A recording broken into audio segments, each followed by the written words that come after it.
అధికారంలోకి వచ్చేందుకు బీసీ కులాలను నిచ్చెనగా వాడుకుంటున్నారే కానీ వాళ్ళ అభివృద్ధి సంక్షేమానికి పాటుపడిన వారు ఎవ్వరూ లేరని భారతీయ చైతన్య యువజన పార్టీ అధ్యక్షులు బోడే రామచంద్ర యాదవ్ విమర్శించారు. ప్రభుత్వం ప్రతిపక్షం వెనుకబడిన కులాలకు ఒరిగిట్టిందేమీ లేదన్నారు. రాష్ట్ర పర్యటన ద్వారా బీసీలకు చైతన్యపరిచేందుకు ముందుకు సాగుతామంటున్న బీసీపై అధ్యక్షులు బోడే రామచంద్ర యాదవ్ తో మా ప్రతినిధి దురాని ఫేస్ టు ఫేస్.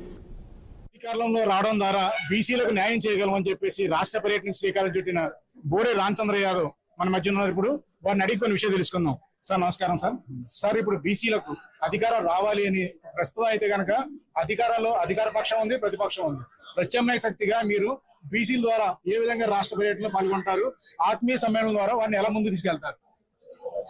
ఈరోజు రాష్ట్రంలో బీసీలను ఉద్ధరించడానికి, బీసీల అభివృద్ధి చేయడానికే మేము ఉన్నామని చెప్పుకునే రెండు ప్రధాన పార్టీలు, తెలుగుదేశం కావచ్చు, వైఎస్ఆర్ కాంగ్రెస్ పార్టీ కావచ్చు, పూర్తి స్థాయిలో గత దశాబ్దాల కాలం నుండి బీసీలను అనగదొక్కే ప్రయత్నం చేస్తున్నారు తప్ప బీసీలను ఏమాత్రం అభివృద్ధి చేయడానికి ముందుకు రాలేదు. వీళ్ళకి చిత్తశుద్ధి లేదు. కాబట్టి ఈ రోజు ఈ రాష్ట్రంలో అన్ని రకాలుగా విద్య పరంగా, ఉద్యోగాల పరంగా, అదే విధంగా రాజకీయంగా బీసీలు వెనకబాటుతనానికి ఈ రెండు పార్టీల ప్రధాన కారణము.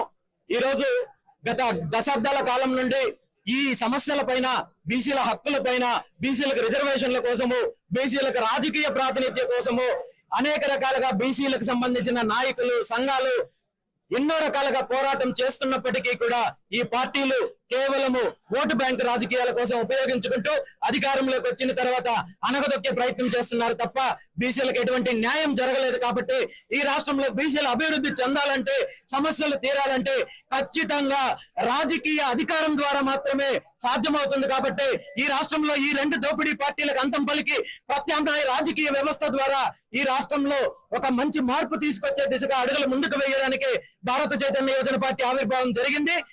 రాబోయే రోజుల్లో పార్టీని అన్ని స్థాయిల్లో బలోపేతం చేస్తూ ఈ రాష్ట్రంలో బీసీలందరినీ కూడా ఏకం చేసి ఈ రెండు పార్టీలకి బుద్ధి చెప్పే దిశగా పార్టీ నిర్మాణం జరుగుతుందని చెప్పి ఈ సందర్భంగా తెలియజేస్తున్నాను. బీసీ రక్షణ చట్టం అంటూ కొత్త స్లోగన్ మీరు తీసుకున్నారు. అసలు బీసీ రక్షణ చట్టం ఏంటి? బీసీ రక్షణ చట్టం అనేది నా స్లోగన్ లేదా బీసీవై పార్టీ స్లోగన్ కాదు. అధికారంలోకి రావడానికి ముఖ్యమంత్రి చంద్రబాబు నాయుడు గారు ఇచ్చిన తప్పుడు హామీల్లో ప్రధాన హామీ బీసీ రక్షణ చట్టం.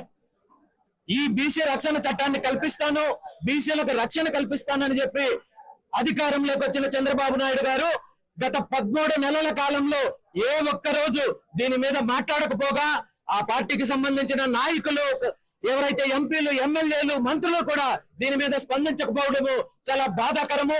గతంలో లాగే ఇప్పుడు కూడా బీసీలను మోసం చేయాలి తప్పుడు హామీలతో అని చెప్పి చంద్రబాబు నాయుడు గారు భావిస్తే అది మీ పొరపాటు అవుతుంది. ఈ సందర్భంగా 30 రోజుల పాటు సమయం ఇస్తున్నాము.